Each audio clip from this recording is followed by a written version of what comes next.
I've heard people say, well, why are we so invested in this? There's violence happening all across our country, and violence is tragic everywhere, and every life taken is a child of God who deserves our love and respect and dignity. This is certainly about the tragic death, political assassination of Charlie Kirk. But it is also much bigger than an attack on an individual. It is an attack on all of us. It is an attack on the American experiment. It is an attack on our ideals.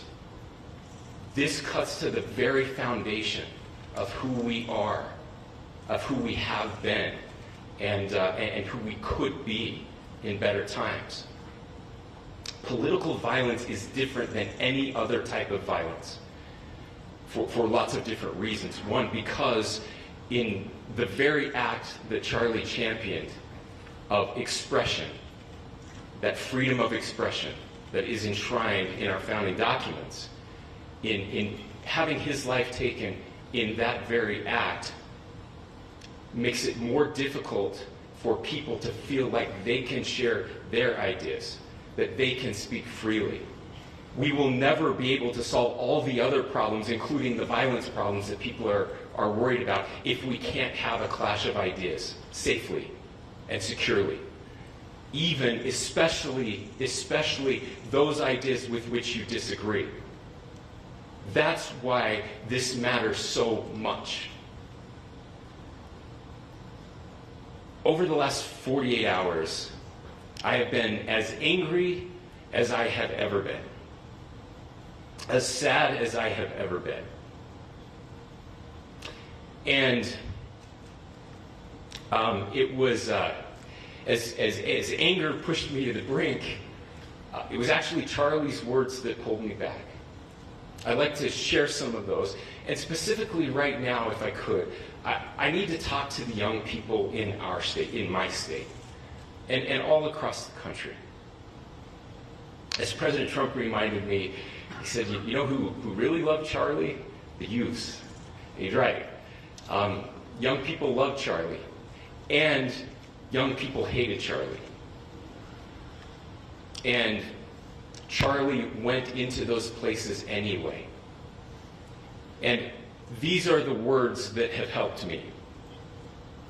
Charlie said, when people stop talking, that's when you get violence. He said, the weak can never forgive. Forgiveness is the attribute of the strong.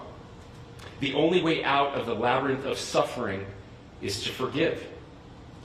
Welcome without judgment, love without condition, forgive without limit. He said, always forgive your enemies. Nothing annoys them so much. A few months ago, I referenced this last night, Charlie posted to social media, when things are moving very fast and people are losing their minds, it's important to stay grounded. Turn off your phone, read scripture, spend time with friends, and remember, internet fury is not real life. It's going to be okay. He again said, when you stop having a human connection with someone you disagree with, it becomes a lot easier to commit violence. He said, what we as a culture have to get back to is being able to have a reasonable agreement, where violence is not an option. Now, again, to my young friends out there, you are inheriting a country where politics feels like rage. It feels like rage is the only option. But through those words, we have a reminder that we can choose a different path. Your generation has an opportunity to build a culture that is very different than what we are suffering through right now. Not by pretending differences don't matter, but by embracing our differences and having those hard conversations. I think we need more moral clarity right now. I hear all the time that words are violence. Words are not violence. Violence is violence. And there is one person responsible for what happened here. And that person is now in custody and will be charged soon and will be held accountable. And yet, all of us have an opportunity right now to do something different.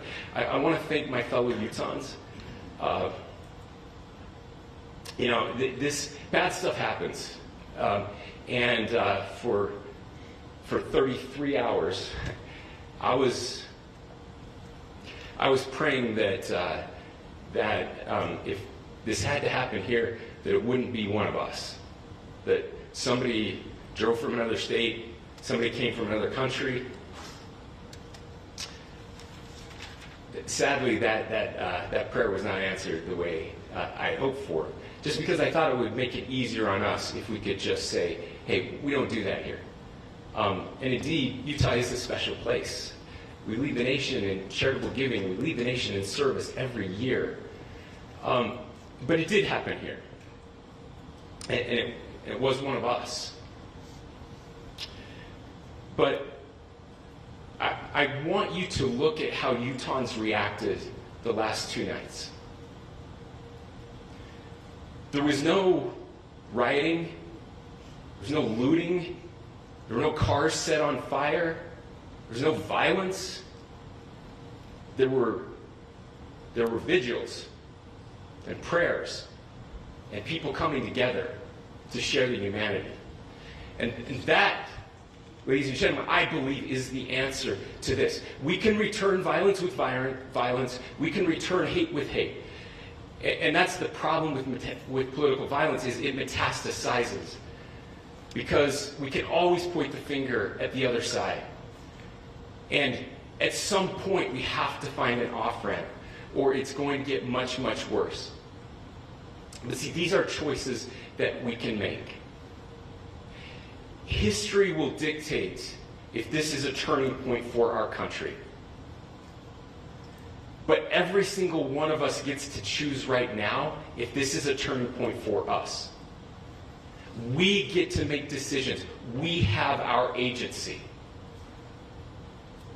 And I desperately call on every American, Republican, Democrat, liberal, progressive, conservative, MAGA, all of us to please, please, please follow what Charlie taught me.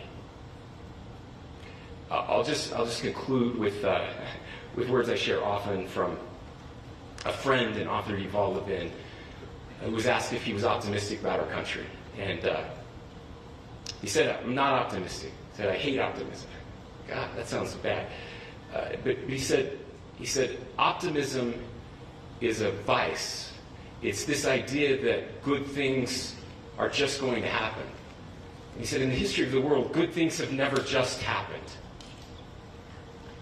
He said, I'm not optimistic, but I am hopeful.